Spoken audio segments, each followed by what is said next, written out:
Abençoe. Eu quero te convidar a abrir a sua Bíblia na carta de Tiago. Carta de Tiago, capítulo 3. Há alguns meses atrás, eu preguei, uma mensagem baseada nos versículos 7 a 12, intitulada Tire o Veneno da Língua. Hoje vai ser o título Poder da Língua, que é do capítulo 3, versículo 1 a 6. Tiago, capítulo 3, versículo 1 a 6. O poder da língua. E essa mensagem foi até confirmada agora no carro, quando o nosso amado irmão Bispo Vitor, que eu chamo de Vitor, ele fez menção a essa referência aqui, mas pregou em outro texto. Todos acharam? Diz assim: meus irmãos, muitos de vós não sejam mestres, sabendo que receberemos mais duro juízo, porque todos tropeçamos em muitas coisas. Se alguém não tropeça em palavra, o tal é perfeito e poderoso para também refrear todo o corpo. Ora, nós pomos freios nas bocas dos cavalos para que nos obedeçam, e conseguimos dirigir todo o seu corpo. Vede também as naus, que sendo tão grandes e levadas de impetuosos ventos, se viram com um bem pequeno leme para onde quer a vontade daquele que as governa. Assim também a língua é um pequeno membro, e gloria-se de grandes coisas. Vede quão grande bosque um pequeno fogo incendeia. A língua também é um fogo. Como um mundo de iniquidade, a língua está posta entre os nossos membros e contamina todo o corpo e inflama o curso da natureza e é inflamada pelo inferno. Misericórdia. Oremos, amados. Pai, em nome de Jesus, pedimos graça, Senhor, tanto a mim que estarei pregando, como a teus filhos, Senhor, que estarão ouvindo, Pai. Ajuda-nos, Senhor, a controlar na direção do Teu Santo Espírito esse pequeno membro, Pai. Ah, Senhor, socorre-nos, Senhor, ajuda-nos. Carecemos, Senhor, da Tua graça e do Teu favor, no nome santo do Teu Filho Jesus. Amém. Os irmãos podem sentar-se, fiquem à vontade. Queridos, a língua é um dos instrumentos mais poderosos que Deus nos deu. Com a língua nós podemos louvar, com a língua nós podemos pregar, com a língua nós podemos conversar acerca das coisas de Deus, não é isso? Com ela podemos dar bons conselhos, com a língua nós podemos levantar o caído, uma pessoa que está para baixo, abatida, frustrada com a vida, mas uma palavra bem colocada na hora certa levanta o caído e fortalece aquele que está desanimado. Mas com a mesma língua também podemos mentir, com a mesma língua podemos caluniar, podemos difamar, murmurar e blasfemar. Esse pequeno órgão pode ser bênção ou pode ser maldição. Podemos xingar com a língua, podemos praguejar, podemos amaldiçoar, podemos fofocar. Olha quanta coisa esse pequeno membro que está que faz parte do nosso corpo pode fazer. Eu não sei se você já ouviu uma história de monte. 3 jovens, eles foram no monte para orar. Foram ali com um propósito, com um objetivo: nós vamos consagrar nossas vidas a Deus. Só que em determinado momento, eles pararam de orar e começaram ali confessar os seus pecados uns aos outros. Começaram a praticar o que o próprio Tiago vai dizer lá em Tiago 5,16, se eu não me engano: confessai as vossas culpas uns aos outros para serem curados. E eles começaram a confessar os seus pecados, um ao outro, e o primeiro disse: o meu ponto fraco é que eu não posso olhar para as meninas da igreja e eu começo a pensar em bobagens. Começo a vir pensamentos horríveis. O segundo disse: meu ponto fraco é pior do que o seu. Eu não posso olhar para os rapazes da igreja. Eu tenho tendências homossexuais. Eu não pratico, mas os pensamentos vêm, eu resisto contra isso. E o terceiro jovem disse o seguinte: meu ponto fraco, eu não vou contar para ninguém, porque é pior do que os dois, vocês dois. O meu ponto fraco é terrível. Mas os outros insistiram tanto que ele acabou contando. E ele disse: o meu ponto fraco está na língua. Eu não sei contar segredos. Eu estou doidinho para descer do monte lá na igreja e contar toda a fraqueza de vocês para a igreja toda. Jogar literalmente, desculpa a expressão, no ventilador, para todo mundo saber. Enfim, queridos, a língua pode ser um instrumento de bênção ou de maldição. Só que há um detalhe: a língua, ela é somente um reprodutor daquilo que está lá dentro do nosso coração. Ela reproduz aquilo que está no nosso interior, porque Jesus disse que a boca fala o quê? Do que o coração está cheio. A boca fala do que está cheio o coração, de tal maneira que se uma pessoa tem um coração correto, ela vai falar coisas boas, mas se ela tem um coração perverso, ela só vai falar bobagens, só vai falar coisas más, só vai ter um linguajar obsceno, imoral. Quando o conteúdo, queridos, da conversa no cotidiano é malicioso, é torpe, impuro, isso pode ser, e com certeza é, a evidência de que essa pessoa está enferma na alma, no coração. E quando se está doente na alma, os sintomas, eles vão aparecer em forma de palavras, de conversas, de diálogos. Jesus disse lá em Mateus 15, 19, que é do coração que vem os maus pensamentos, os crimes de morte, os adultérios, as imoralidades sexuais, os roubos, as mentiras e as calúnias. Tudo isso vem de dentro, de dentro.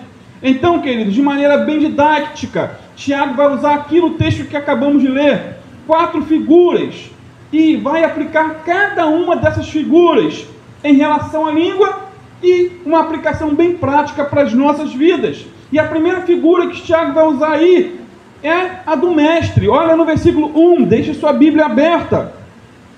Versículo 1, ele diz assim: meus irmãos, muitos de vós não sejam o quê? Mestres, ou não queiram ser mestres, em algumas versões, sabendo que receberemos mais duro juízo.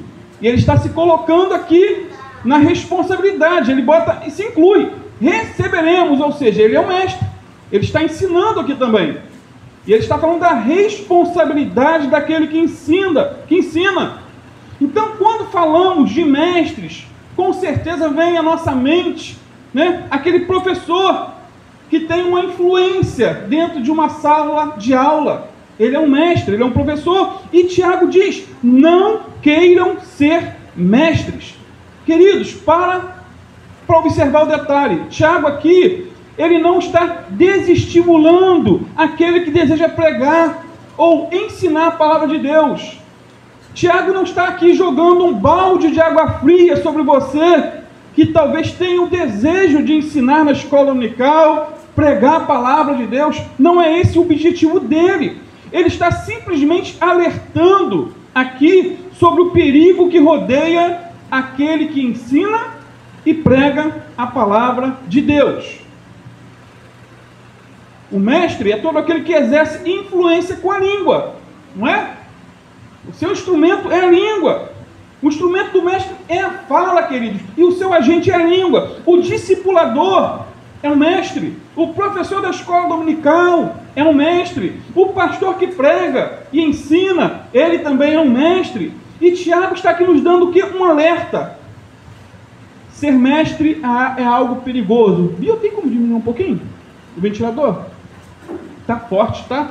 Antigamente sentia muito calor, agora tá um ventinho, tá bom. Glória a Deus por esse ventilador, meu irmão. Tiago, então, está o que, queridos? Nos dando um alerta. Ser mestre é algo perigoso. Ensinar e pregar a palavra de Deus é um grande privilégio, queridos, mas ao mesmo tempo, uma grande responsabilidade. Tiago diz que aquele que ensina vai receber o quê? Um juízo maior. Maior. Por quê? Porque aquilo que seria perdoado nos outros, talvez não seja perdoado na vida daquele que ensina. Jesus disse em Lucas 12, 48, na parte B, o seguinte: aquele que muito for dado, muito se lhe pedirá, e ao que muito se lhe confiou, muito mais se lhe pedirá. Olha que responsabilidade. Queridos, na internet, nós vemos muito youtuber, mestres, ensinando. Hoje em dia, você não precisa mais subir a um púlpito ou ser um professor da escola dominical para exercer influência com a tua língua. Você não precisa. Basta você ter um celular, até um celular meia boca, e ter um canal no YouTube, você já é um mestre. Só que a maioria dos youtubers da internet foram autoproclamados. São pessoas que não têm pastor. São pessoas que não congregam em nenhuma igreja. São pessoas que não prestam contas para ninguém daquilo que ensina. O que eu prego aqui, ensino, irmãos, vai para todas as igrejas. Os pastores das outras congregações costumam compartilhar os vídeos nos canais de suas igrejas, São Paulo, Salvador e todas as igrejas. Então, tudo que é falado aqui é conferido por uma multidão. Então, mas os youtubers, por não ter a quem prestar conta, muitos, não estou generalizando, falam o que quer, não precisam prestar contas a ninguém, ensinam o que acham que é certo, e se alguém os questionar, lá nos comentários, eles ficam bravos. O mais triste, queridos, é que, dia após dia, o número de inscritos em muitos canais cresce assustadoramente, e ensinando o quê? Heresias de perdição. Não estou dizendo que uma pessoa não possa ter um canal no YouTube e ensinar. O que eu quero deixar bem claro é que uma pessoa que não tem pastor, uma pessoa que não congrega e vive isolada dentro do seu mundinho virtual, essa pessoa se torna um perigo ao abrir a boca para ensinar. E digo mais, pode haver influência demoníaca por trás dessa pessoa. Então, cuidado com quem você anda, você está sendo ensinado. Não somos proibidos, claro, mas tenha discernimento, tenha aí a palavra de Deus como um filtro para tudo que você ouve. Lá em 1 Timóteo 6, versículo 3 a 5, diz aqui assim: se alguém ensina falsas doutrinas e não se conforma com as sãs palavras de nosso Senhor Jesus Cristo e com a doutrina que é segundo a piedade, ele é soberbo e nada sabe, mas delira acerca de questões e contendas de palavras, nas quais nascem invejas, contendas, blasfêmias, ruins suspeitas, perversas contendas de homens corruptos de entendimento e privados da verdade, cuidando que ganho seja piedade, aparta-se dos tais. Então, há esse risco prático para você. Conheça bem o livro santo e viva bem próximo do Deus que é santo, para que você seja um excelente mestre e não tenha do que se envergonhar naquele grande dia. A igreja precisa de mestres, a igreja precisa de pregadores, de professores da escola dominical, de pessoas que se dediquem a essa área, mas faça com zelo. Não seja um meia boca, faça o seu melhor. Amém, queridos? Em nome de... O conselho de Tiago aqui não é para te desestimular, mas é para te orientar. Faça as coisas com zelo. A segunda figura que Tiago usa aqui no nosso texto é do freio nos cavalos. Olha aí no versículo 2 e 3. Primeiro ele usa a figura do mestre, não é isso? E agora ele vai usar a figura do freio nos cavalos. Tiago 3, versículo 2 e 3. Porque todos tropeçamos em muitas coisas. Se alguém não tropeça em palavra, o tal é perfeito e poderoso para também refrear todo o corpo. Ora, nós pomos freio nas bocas dos cavalos para que nos obedeçam e seguimos e conseguimos dirigir todo o seu corpo. Concordamos piamente, plenamente com o Tiago que todos nós tropeçamos em muitas coisas, como diz no versículo 2. Isso é um fato. A corrupção do gênero humano não é só uma questão de doutrina verdadeira, queridos, mas de uma realidade irrefutável. Todos nós tropeçamos em muitas coisas. Quem nunca disse uma fofoca? E aí? Quem nunca falou mal de alguém? Quem nunca praguejou, ainda que de forma um tanto quanto clássica? Quem nunca murmurou? Quem nunca proferiu uma mentira? Daquelas mentiras talvez comercial ou até emergencial. Quem nunca discutiu e na discussão feriu os outros com palavras? Ele é muito barulhento desse, viu? A gente tem que botar desse aqui ali, ó. Então, quem nunca errou com a língua? Tiago está dizendo, ó, todos nós erramos de muitas maneiras. Quem nunca disse algo que não deveria ter dito e depois que disse, a palavra já saiu e agora já era, não tem mais como retornar? Então esses são os pecados sociais da língua, queridos. Todos nós, de uma maneira ou de outra, já pecamos com a língua. Por mais firme que o homem seja, ele é totalmente vaidade, conforme diz lá no Salmo 39, versículo 5. Provérbios 20, versículo 9, diz assim: quem poderá dizer, purifiquei o meu coração, limpo estou do meu pecado? Quem poderá dizer? Só aquele que já confessou a Cristo, se arrependeu e abandonou. Eclesiastes 7:20, na verdade que não há homem justo sobre a terra, que faça o bem e que nunca peque. Isaías 64:6 diz assim: mas todos nós somos como imundo, e todas as nossas justiças como trapo da imundícia, e todos nós murchamos como a folha, e as nossas iniquidades como um vento nos arrebatam. Irmãos, para mim, esse termo aqui que Isaías usa em relação à justiça própria é uma das mais fortes de toda a Bíblia. Isso nos choca. Choca. Ele diz que as nossas justiças são como trapos de imundície. O que é isso? O que ele quer dizer? Basicamente duas coisas. Primeiro, uma pessoa quando estava leprosa, ela colocava panos ou trapos em suas feridas. E esses panos ficavam encharcados de pus e pedaços de carne. E esses pedaços de carne se soltavam do leproso e precisavam ser trocados cotidianamente. Esses trapos, esses panos, por assim dizer. Então, esse pano sujo simboliza a nossa justiça própria. E o segundo entendimento desses trapos de imundície é o que consta na Bíblia Tebe, na versão Tebe, que diz que a nossa justiça toda é como sangue menstrual. Ou seja, queridos, esses trapos imundos eram, em segundo lugar, os absorventes da época. Agora, se as nossas justiças são tão ruins assim, imagine as nossas injustiças. Se a justiça é ruim, o que fazemos? Imagine o que é injusto. Se o que fazemos de bom a parte de Cristo é sujo, imagine o pecado em si. Por isso precisamos de Cristo. Amém. Por isso precisamos da purificação dos nossos pecados. Por isso precisamos de uma restauração, de um banho restaurador da parte do Senhor Jesus. Amém. Temos uma velha natureza, queridos, que deseja controlar e nos fazer pecar. O pecado interior e as pressões exteriores procuram também dominar a nossa língua.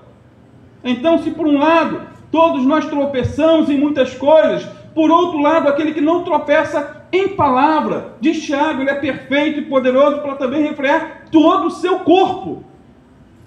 O indivíduo capaz de disciplinar a língua demonstra que tem controle sobre o corpo como um todo. Ou seja, quem refreia a língua peca menos. Quem segura a palavra dentro da boca sofre menos. Veja o que 1 Pedro 3, 10 e 11 diz. Olha só. Porque quem quer amar a vida e ver os dias bons, refreie a sua língua do mal e os seus lábios não falem engano. Aparte-se do mal e faça o bem. Busque a paz e siga. Então, quem refreia a língua é maduro espiritualmente. Quando o cristão mostra equilíbrio no falar, significa, sabe o quê? Que o Espírito Santo está construindo nele o caráter de Cristo. Provérbios 10, versículo 19. Na multidão de palavras não falta pecado, mas o que modera os seus lábios é sábio.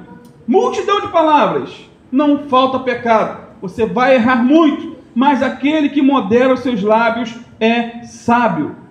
Queridos, quem pensa antes de falar, e principalmente quem pensa antes de escrever um áudio via o WhatsApp, ele vai se guardar de muitos arrependimentos. E não é só a questão do falar, mas também do escrever. Não é isso? O que você escreve fica registrado. E é o resultado daquilo que você pensa. Assim como a palavra é resultado do que vem no pensamento. Agora, como refrear a língua? Tiago vai usar o quê? A figura do cavalo, que é um animal de grande força física, mas que ele é dirigido e controlado por um pequeno instrumento chamado rédea. Um pequeno instrumento em comparação ao tamanho do cavalo, controla ele para todos os lugares. Agora, o que acontece a um cavalo sem as rédeas? Ele se torna indomável. Um cavalo sem rédeas se torna incontrolável e destruidor. Mas se colocarmos o freio nesse mesmo cavalo, podemos conduzi-lo a qualquer lugar que queiramos. Então, o controle da língua, da mesma maneira, queridos, evita uma vida destrutiva e autodestrutiva. Agora, para analisar quem puxa as rédeas e aciona o freio nesse animal chamado cavalo. É o cavalo ou é o cavaleiro? Com certeza é o cavaleiro. Irmão, se não tivermos alguém acima de nós para nos refrear, seremos incontroláveis com a língua. Portanto, precisamos submeter o controle da nossa língua ao Senhor Jesus Cristo. Colocar todos os dias pela manhã, Senhor, eu consagro a Ti a minha língua, o meu pensar, meu falar, meu agir, meu reagir. Amém. Só Ele tem o poder de domar esse pequeno membro que causa tantas desgraças na família, na igreja, em tantos lugares, na empresa. Só Jesus, queridos, pode nos capacitar a usar a língua de maneira sábia, produtiva e edificante para a sua glória. Foi por isso que o salmista orou o seguinte, lá no Salmo 141, versículo 3 e 4. Ele disse assim: põe guarda, Senhor, a minha boca, vigia a porta dos meus lábios, não permita que meu coração se incline para o mal.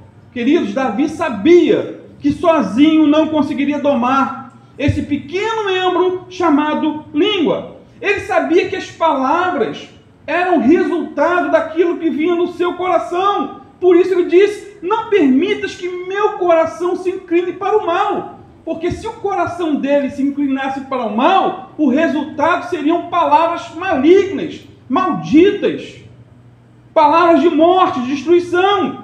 Jesus falou também em Mateus 12, 34, que a boca fala do que o coração está cheio.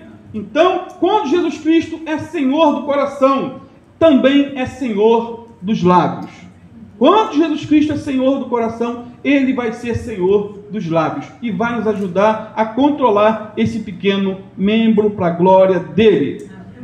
A terceira figura que Jesus vai usar aqui para ilustrar é a do leme no navio. Olha no versículo 4 a 5, parte A. A figura do leme no navio.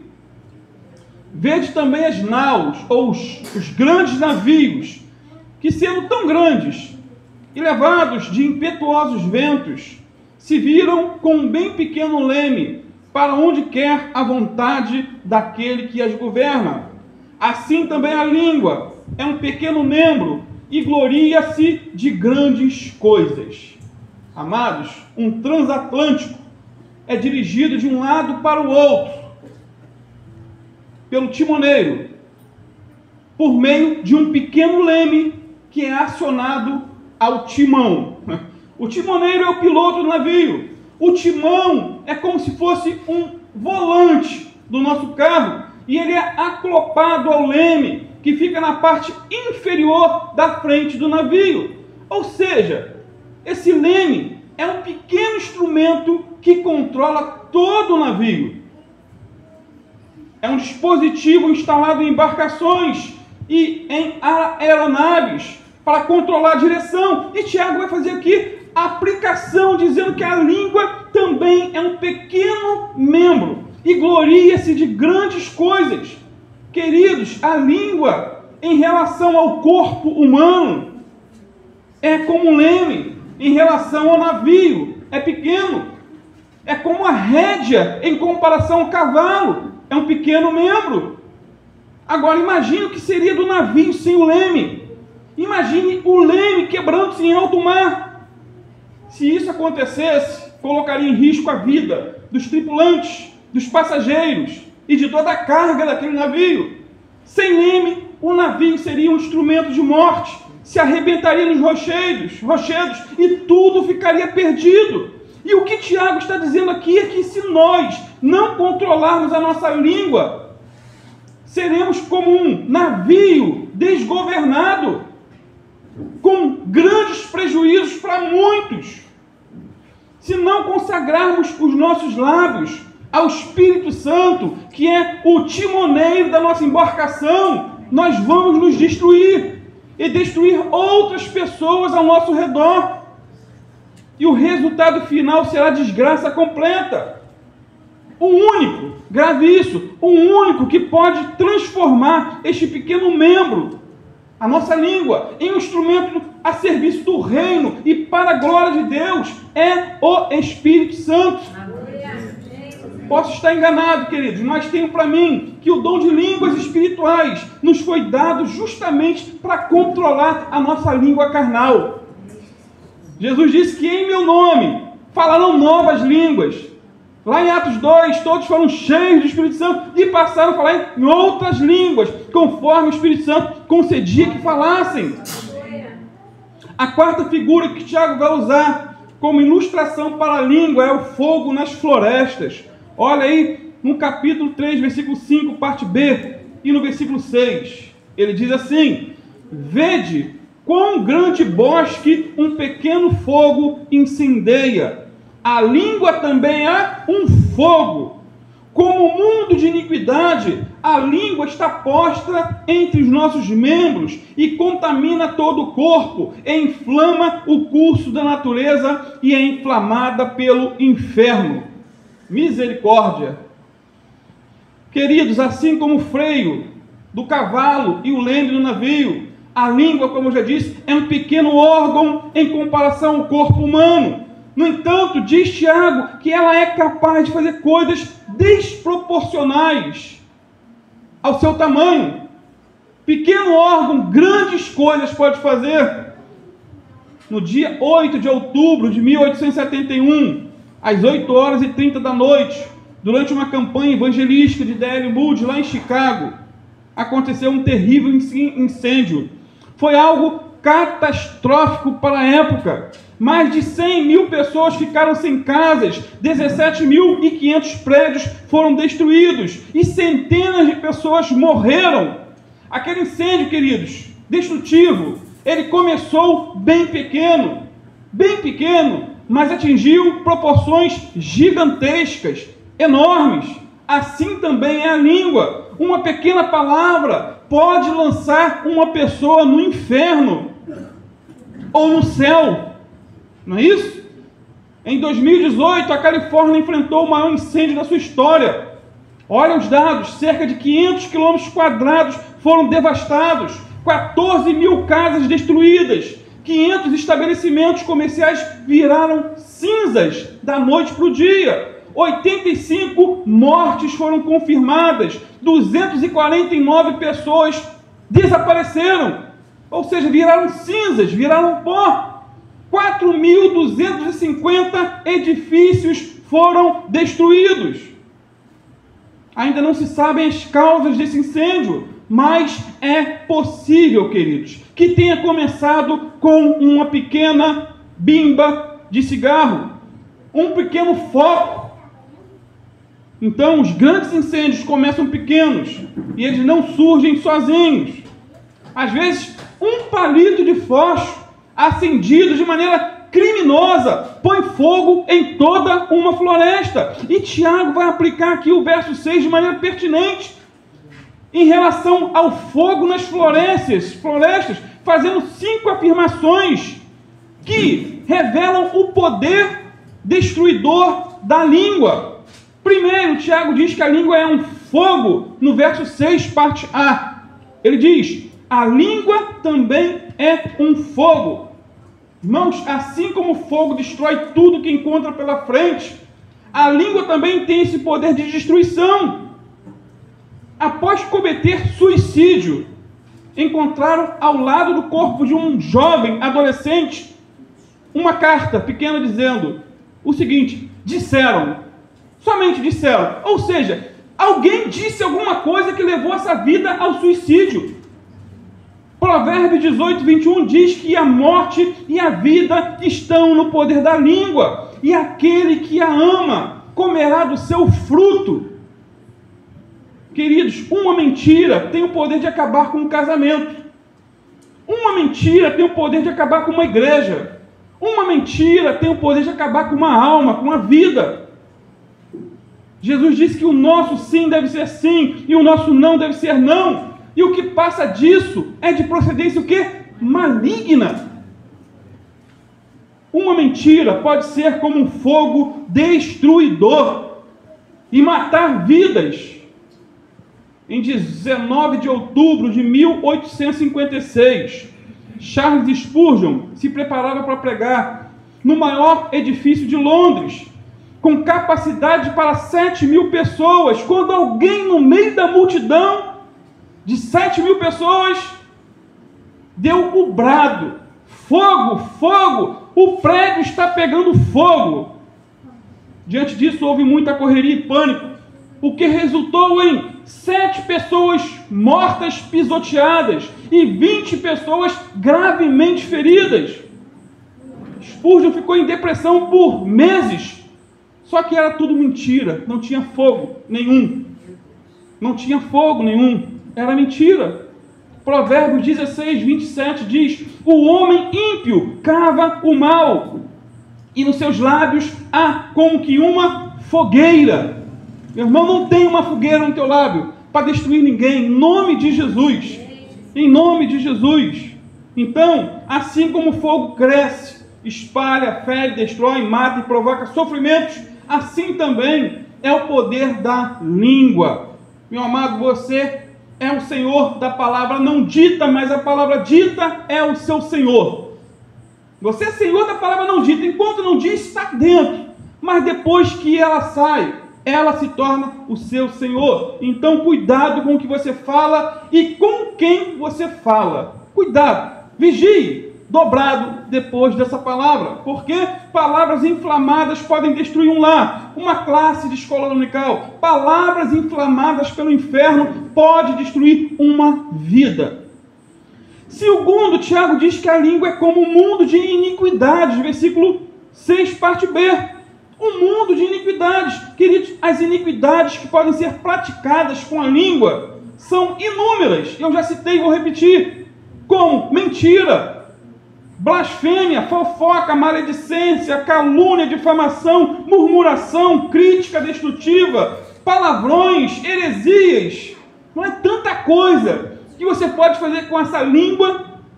Você fica pensando assim, meu Deus, não sabia que era tanta, que abrangia tanta coisa. E por causa de sua tendência para o mal, a língua corrompe todo ser humano. E ela corrompe também e contamina o corpo. Alguns rabinos judeus dizem que a vida e a morte estão nas mãos da língua. A vida e a morte estão nas mãos da língua. Sabemos que a língua não tem mãos, mas assim como a mão pode matar, a língua também mata. Só que a mão mata enquanto está perto, e a língua, ela é como uma flecha que pode matar à distância. À distância. Provérbios 4, 24. Desvia de ti a falsidade da boca e afasta de ti a perversidade dos lábios. Como Provérbios ensina sobre língua. Leia o livro de Provérbios marcando tudo sobre língua. Bota lá uma corzinha especial, você vai ficar encantado com o ensino.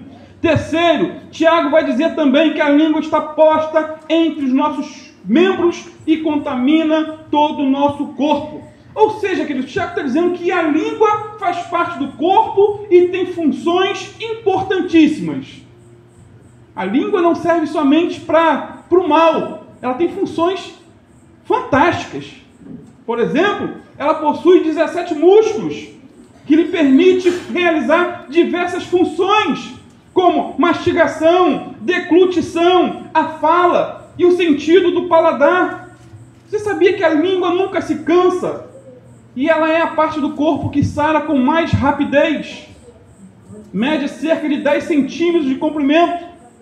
E por incrível que pareça, a língua do homem é maior do que a língua da mulher. A língua do homem é maior do que a língua da mulher. Dizem que a língua é o músculo mais forte do corpo e é também o mais flexível.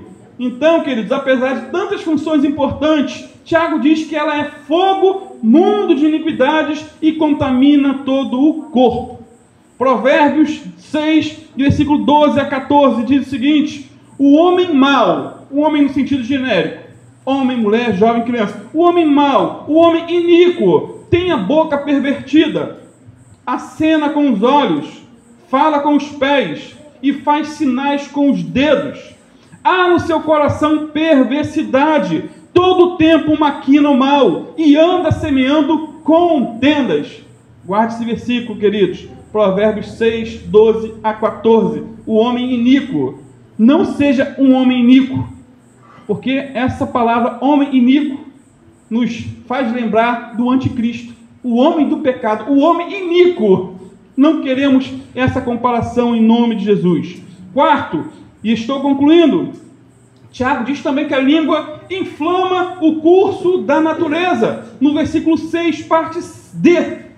Queridos, Tiago parece querer mostrar aqui a enormidade do estrago causado pela língua ferina. Me faz lembrar mais uma vez do que aconteceu no século XIX, história real, verídica. Depois de uma bebedeira, um grupo de repórteres americanos, depois de conversarem entre si, eles decidiram escrever uma matéria para um famoso jornal que pudesse chamar atenção, um furo de reportagem, aquela notícia bomba. Escreveram então um artigo que dizia o seguinte: a China anuncia a derrubada de suas multisseculares muralhas. Mentira, queridos, mentira. E essa notícia chegou à China como se fosse uma bomba atômica. Costuma-se dizer que uma notícia verdadeira, ela anda a cavalo, demora a chegar, porém a notícia má, ela chega rápido, vai de avião, com muita rapidez. E sabe qual foi o resultado dessa mentira? Inventada por repórteres bebos. Os cristãos americanos que moravam lá na China, eles foram perseguidos. Milhares deles foram mortos. Países como Estados Unidos, Inglaterra, Alemanha, França e Japão se uniram para defender os ocidentais que estavam na China. Por causa de uma mentira. 19 mil soldados invadiram Pequim no dia 14 de agosto de 1900. E nesse mesmo dia, 250 ocidentais foram brutalmente assassinados na China. Inclusive, o missionário Jonathan Gofford sofreu barbáries nessa época. Se você já leu o livro O Herói da Fé, ele passou tormentas nessa ocasião, nesse fato, e só não foi morto por um milagre divino. Tudo isso por causa de uma mentira inconsequente de jornalistas bêbados.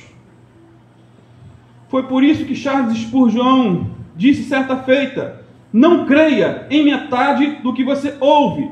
Não repita metade do que você crê. Quando ouvir uma notícia negativa, divida-a por 2, depois por 4, e não diga nada sobre o restante dela. Cuidados que temos que ter. Provérbios 12, 18 diz que há alguns que falam como que espada penetrante, mas a língua dos sábios é saúde. Tem gente que tem língua como espada, mata, mas tem outros que a língua é como saúde. Peça a Deus uma língua saudável para a glória de Deus. Quinto, a língua é inflamada pelo inferno, versículo 6, parte E. Quando a língua é posta em chamas pelo Espírito Santo, queridos, como foi em Pentecostes, dela brotam poder, graça para edificar, salvar e curar e abençoar vidas.